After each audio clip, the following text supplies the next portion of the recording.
Hi everyone, I'm Pedro Luferson, and yes, today we are redesigning more Minecraft mobs. A few weeks ago I made a video redesigning Pacific/neutral mobs from Minecraft, you should check it out. And that was the first one of the series, and by the way, thank you so much for everyone who watched that first video. This is the second one, but far from the last, so subscribe to get notified when the next video comes out. We are moving on from the chill and peaceful creatures and into the territory of the dangerous mobs. Today we are redesigning hostile mobs from the overworld. Not every single one of them though, we are redesigning a few in this video and the rest of the overworld mobs are going to be on the next one. Again, this project is not to trash on the OG Minecraft style. I'm just having fun and exploring how these creatures would look like if they were more detailed and weren't limited by the straight and square shapes of the game. And it's worth mentioning that I won't be doing the spider because, like I said in the previous video, I'm not gonna redesign the mobs that are basically just regular animals. In this video, we'll be focusing on some of the more classic hostile mobs and their many variations. But before we start, I think I should warn you that the first few redesigns can be a bit too grotesque and triggering for some people. So if you struggle with trypophobia, skip to this moment. And if you struggle with things that tangent discussions of decomposition, skip to this moment. It's also worth mentioning that aside from the actual illustrations, I will not be showing any reference images that heavily depict any of those topics, okay?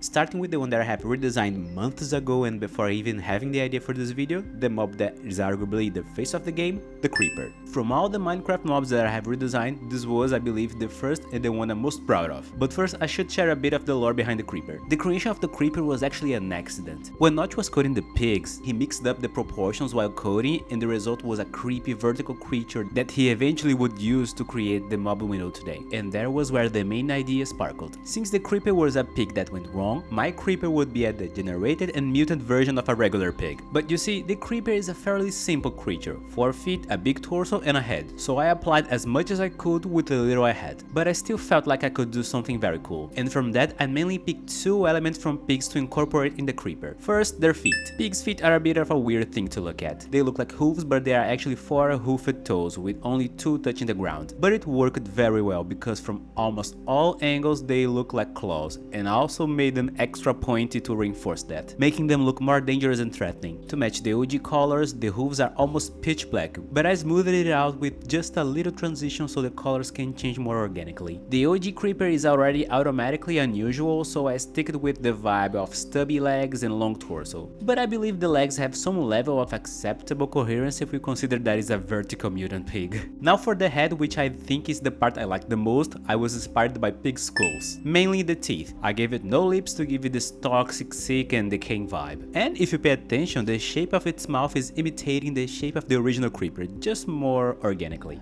I had fun making the teeth. Pigs already have an interesting set of teeth, and being able to distort them to create this monstrous expression was quite amusing actually. And since my creepers are pigs, I also put some boar tusks just because they would look very cool, and thankfully they did. I also added a teeny tiny flat nose on the top of its head to kind of remind that it was at some point an animal. And now for the bubbly elephant in the drawing, the blisters. The idea of covering it with blisters came very early in. The creeper's regular texture is basically just a random mixture of green and white pixels, so what could I turn it into? Well, I landed on an idea that could kill 2 birds with just 1 stone. I turned the cacophony of pixels into blisters that would connect with the mutant aspect of the creeper, like if they were radiation blisters, and the self-destruction aspect of they being just about to blow up with explosive acid. And as a finishing touch, I put a little toxic cloud of smoke coming out of its mouth as a hint of its explosive and toxic nature. As I said, I'm proud of this drawing. Not gonna lie, after giving it some time and looking back at it, I felt a bit grossed out even though I created it myself. I think that I was so involved with the process while I was making it that I only was able to absorb its grossness with fresh eyes. Disgusting? Maybe, but nonetheless very cool. I think that was a good opening for this video that will only be featuring monsters. But I also believe this one is special because as far as I can remember, this is the first original mob Minecraft ever created. Even if it was an accident, it is not an interpretation of a zombie or anything like that. It is very unique. And the more unique and original a mob is, the more interesting it is to create something based on it. And I'm glad to say that the creeper is not gonna be the only one. In a completely different note, let's move on to the least original mob of this video, the zombie. And this is actually going to be a zombie section, which means that I'll also be doing the other biome based zombie variations. This couldn't be more straightforward. It is a zombie, green and undead, period. So I asked myself, what could I do to make it minimally more interesting? The OG zombie is really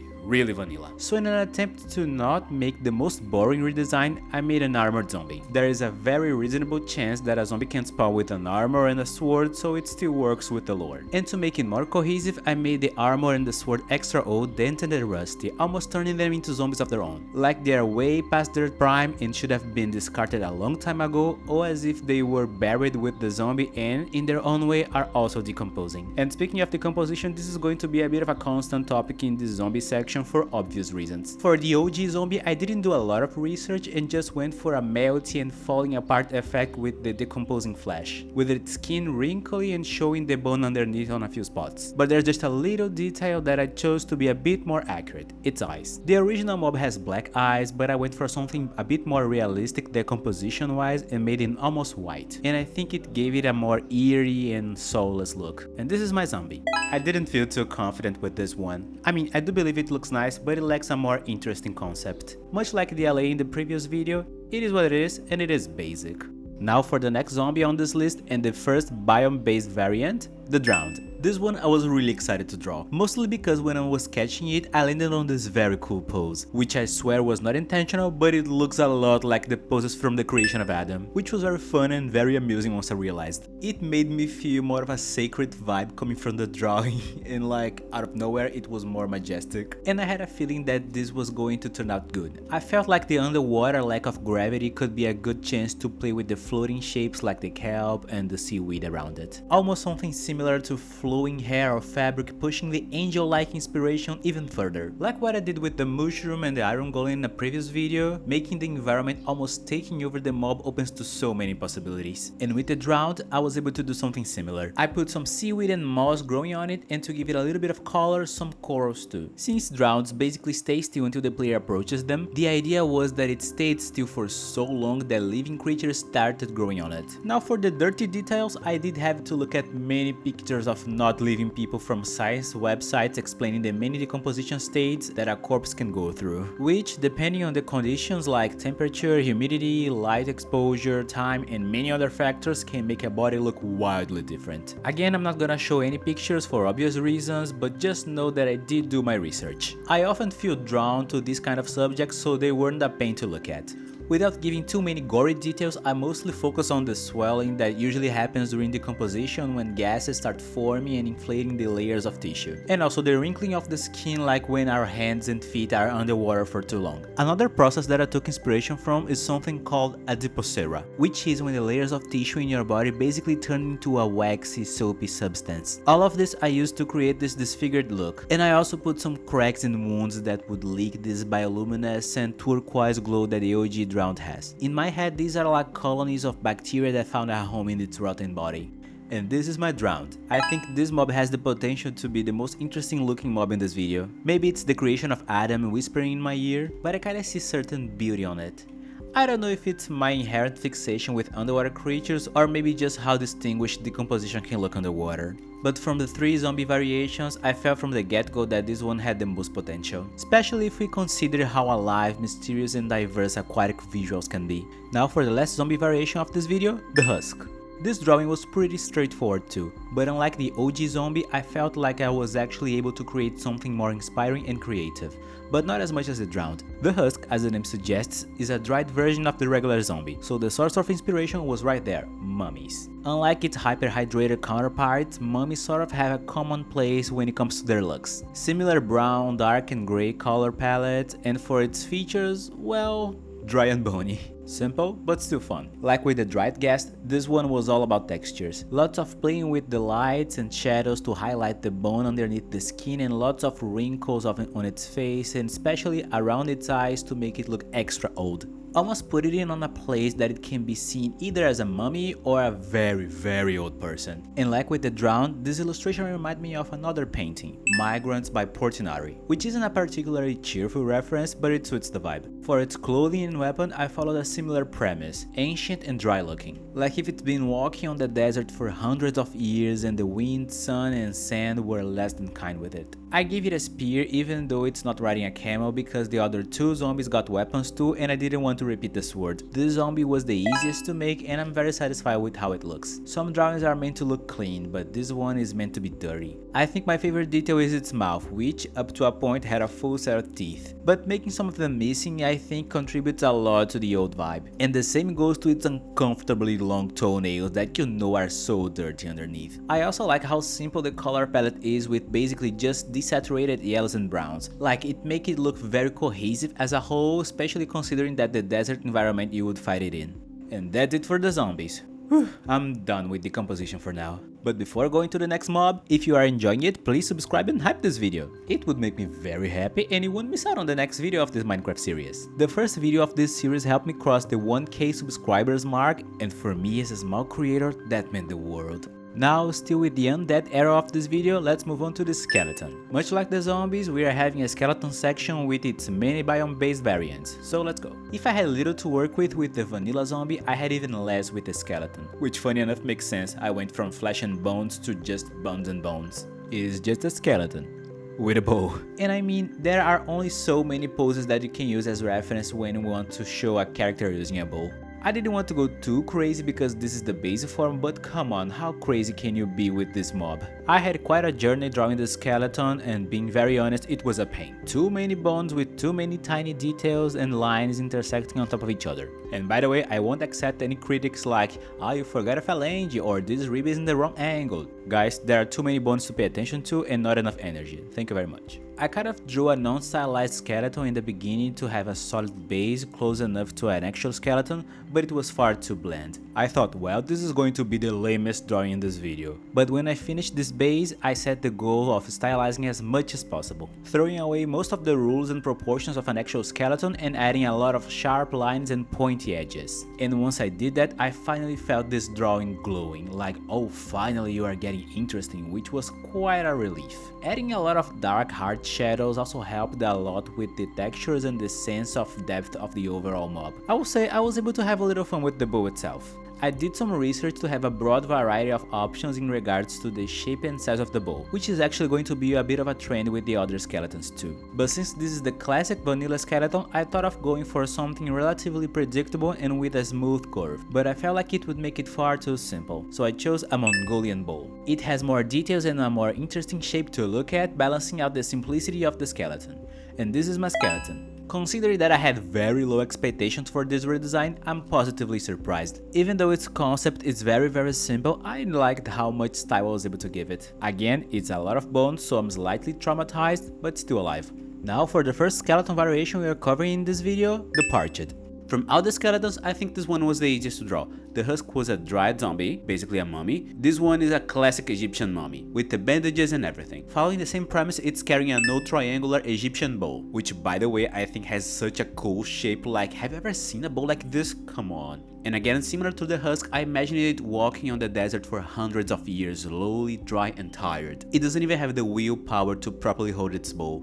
I made the face of the skull, one of the few actual bones being shown, very brutally looking, as if it's not just a very old skeleton, but the skeleton belonged to a very old person. So it really is beyond its time and its existence is pure exhaustion. Almost if it was cursed during its life and is now doomed to wander on the scorching dunes of an endless desert. I would say that aside from the nice use of a limited palette, my favorite thing about this one is the bandages and how they move with the wind to both show the bones and give the overall piece of movement. Also, like the Husk, I like how dirty it looks and how the shadows can give a lot of textures with the lines and sketches. Now let's increase the hydration levels a bit and talk about the Bogged. The Bogged has much more going on than the classic skeleton, which isn't a difficult task. Much like the Drowned, it is a good example of how the environment can take over a mob. As the original mob has, I added moss in almost every surface, to the point that it almost looks like it's becoming a garden. And I also put some little mushrooms growing here and there. For this skeleton variant, since I wanted to give it a more decadent vibe, as if it had spent a long time in the mud and was just about to crawl out of it, I wanted the bow to be a part of this process, as something big that it could use to support itself out of the mud, but mostly big because it would be a nice size contrast in the illustration. So I ended up choosing a Japanese bow, and I know that, at least according to my research, these bows aren't the toughest bows, so they probably wouldn't be able to support the weight of a grown adult. But apparently historical Japanese war bows can be quite sturdy and have a higher draw weight, aside from the fact that you are much lighter if you are just bones and some moss. While I was doing my research, the moment I saw this gigantic and asymmetrically used bow, I knew I needed to include it in this video. I think my favorite part of this drawing is actually a very small detail. The tip of the bow close to the Bogged's head. I just think that the many mushrooms growing there and almost continuing the flow and direction of the bow look very cool. Almost like the staff of a swamp wizard or something. And also I think this skeleton was much easier to draw than the first one and much faster to draw too. Maybe because of the growing pains of the first drawing, yes for sure, but also because I already had the stylization in mind, so I knew what to do with the bones, and the pose of the skeleton itself, like very frontal, was very straightforward and easy to capture in my mind. Still don't love drawing the ribs, but I'm managing. Cooling down the temperature, let's move on to the last skeleton of this video, the stray. From all the skeletons, this was the variant that I was the most confident coming up with a general idea. Not to mention that it is the only one wearing actual clothes, which helped a lot figuring out the actual pose I was going to use. The vibe I went for with this one was mysterious skeleton assassin quietly walking in a snowstorm to get its next victim, like a demoniac hunter spirit. It is quiet, silent, majestic and deadly like snow, the closest thing to a winter grim reaper. Most of the lore I came up with comes from its clothes actually. A long and teared cloak with an ominous hoodie hiding its ice coat and that expression. Just imagine this mob staring at you in the middle of a blizzard slowly drawing its bow. Now for the actual bow, I went for an English longbow, with a simple and discreet shape. I didn't want it to be too distracting, even though I would like it to be eye-catching. It is in a very stoic and straight pose with the bow crossing almost in the middle to give it this decisive and unshakable stance, but with a flowy cloak to show the effects of the blizzard around it. This perhaps is the skeleton variant redesign that is the most different from the original, especially because of how extra I went with the clothing. But I couldn't let go of this idea. I honestly think it takes from the original concept and improves it by extrapolating just a bit. Might be a bit too messy to look at, but I really like the final result and perhaps my favorite skeleton and I don't know, maybe my favorite mob of this video, who knows. Now let's do the guy who cannot bear the minimum amount of eye contact to end this video, the Enderman. This was definitely a refreshment after 3 zombies and 4 skeletons. Still a skinny and humanoid mob, yes, but the concept is completely different. The concept behind the Enderman is fairly simple. It is less of a regular monster and more of a supernatural interdimensional teleporting creature. Its fear factor doesn't come from a grotesque appearance or a purely physical threat. I think unlike most mobs, it is supposed to be more of a psychological threat. It knows no borders and no fences, it can teleport in a blink of an eye to jump scare you and leave just like that. In its regular behavior, it doesn't make loud noises, doesn't scream, doesn't run, it doesn't attack, it just exists. Until you look at it in the eye, and as we all know, that's enough to get his attention. I knew I needed to capture both its tall stature and its disturbing supernatural aura. The OG Enderman has a very stiff pose even when angry, so I gave its limbs and head a bit of movement. Not like actual movement, but that muscle contraction that you would expect to see when someone's being possessed in a horror movie. Its head is tilted to the side and its arms are in a weird angle. Not fully broken, but definitely uncomfortable to look at. The eyes are very big with tiny pupils almost looking in different directions like Pennywise, which was a bit of a source of inspiration. Its mouth doesn't have any teeth, but it has these pointy tears instead, almost if its flesh was ripped apart when it opened its mouth. I also didn't make its mouth just a hole that you can see the other side through. It's much more like an emissive light source, like a portal or something like that. But my favorite part of this drawing are the fingers and toes. The OG Enderman doesn't even have distinguishable hands and feet, so instead of giving it more delicate and bony hands, I made them disgustingly long and in a very weird angle. I even made the toes extra long and bendy. I think these details just made its presence look more weird and invasive. Like it's not even touching you, but the fact that it is there looking at you with its long and worm-like fingers and toes is invasive enough. The cherry on top was the exaggerated amount of sketchy lines around its whole body. It might look a bit too messy, but I think it gave the impression that it is shaking and vibrating, just like when it's angry in the game. This mob was, not surprisingly, quite fast to make. Basically just 2 colors and a fairly simple anatomy. The pose was quite easy to learn and I felt like I had a very nice amount of freedom with the execution for how simple the OG mob is. Unlike the skeleton, its simplicity is more of an opportunity than a limitation, and it's more mysterious than shallow. And if you go back to the creeper, I think this is the power of mobs that were more original ideas than just a well-known monster or creature that were just incorporated to the game. And well, that was it for this video. It's nice to tap into more monstrous and grotesque looking creatures, even though I still feel like the mobs in this video, for obvious reasons, were a bit repetitive. But in the next video of this series, things are going to start to look much more interesting with some of the mobs that are truly intriguing and have a lot of potential. I'm talking about the Breeze, the Ravager, and a certain big guy from the Deep Dark. Basically all the other hostile mobs from the overworld. There is quite a few of them, so stick around and be patient. But before we finish, I would like to talk about the previous video. I kind of expected that it would perform better than my other videos because it was about Minecraft, but the numbers in the comments have been overwhelmingly amazing. And I'm very aware how this can be a very rare thing on the internet. It all honestly meant a lot to me, so thank you very much guys. I really had a blast reading all of your comments. I really appreciate the fact that you guys liked it, and I can't wait to keep going with these videos and share my ideas. And I'm very curious to see what you guys think of the mobs that I made for this video, so please feel free to respectfully comment down below. And also, what are your theories on the mobs that I'm going to redesign in the next video? This Minecraft redesign series is obviously far from over, so make sure to subscribe to not miss when the next video comes out. Like, hype and share this video with someone that you think might like my drawings. Also follow me on Instagram and TikTok. I'm Pedro Luferson everywhere, and see you guys next time. Bye! Whew. You think you like bones until you have to draw a rib cage. I think I'm done with undead mobs, at least for now.